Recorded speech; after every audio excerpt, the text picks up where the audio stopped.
Hello folks, welcome to another day of Trollmas here. I believe today is the 5th day.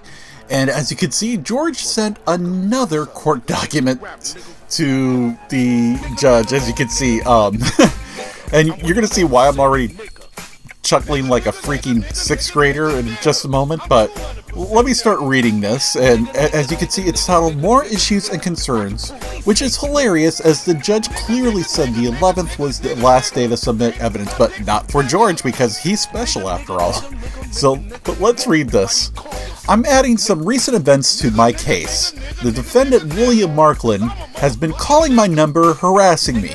Now, William Markland posts a lot to like Facebook and other places, and I've not heard him post any calls there. And he's pretty chatty too, so I'm pretty sure that if he did make a call to George, that'd be like the first place he'd post it. So I'm calling bullshit here.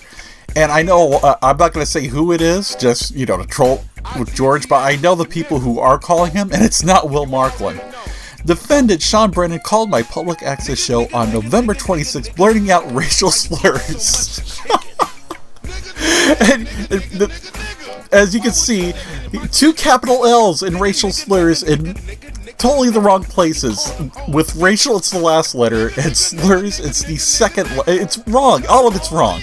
But even more wrong is the grammar below where he says saying nigger, nigger, nigger. Now, for one thing, I mean, other than the fact that this is completely immaterial to the case at hand, George does not know grammar because that's not where you put freaking, those brackets. That's so wrong.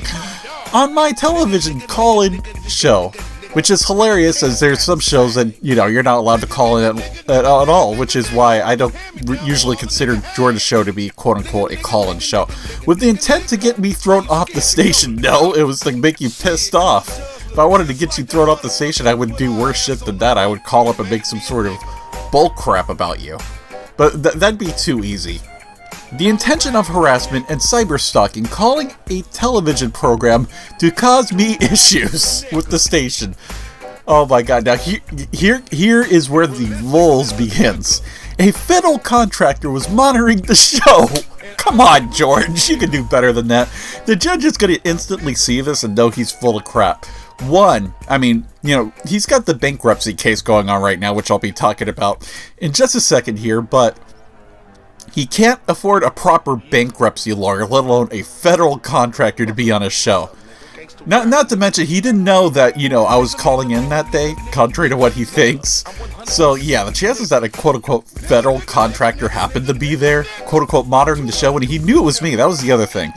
I never hid my voice, didn't disguise it, didn't, do any sort of weird voice. I was just calling up and saying, bankruptcy, bankruptcy, which, of course, George doesn't mention here. Surprise, surprise. So let's read that again in all of its glory. A federal contractor was monitoring the show and still reviewing it. How are you still reviewing it? I'm admitting that I did it, you asshole. I could tell it was his voice.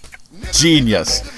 Yeah, it takes a total genius to hire a federal contractor that it was me, since you obviously know it's me. He's gone as far to make more videos of the entitled Trollmas videos. No, that's not it, George. There's a whole series of videos that I started to do this time of year called just Trollmas, just to fuck with you. And I don't call it Trollmas videos, I just call it Trollmas.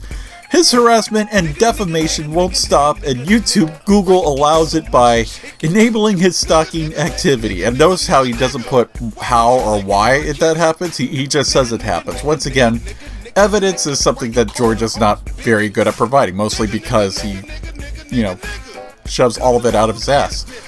Also, using my intellectual property to harass me on an ongoing basis. I request respectfully the case gets tried on the previous concerns being stated. Respectfully yours. No, gotta love how he doesn't even put a comma or, it just looks all wrong. George Yarid. So you may be wondering, well, why is George doing this? Why is George filing this after the deadline of the 11th, which I just mentioned? Well, it's quite simple, really, and yeah, take a look.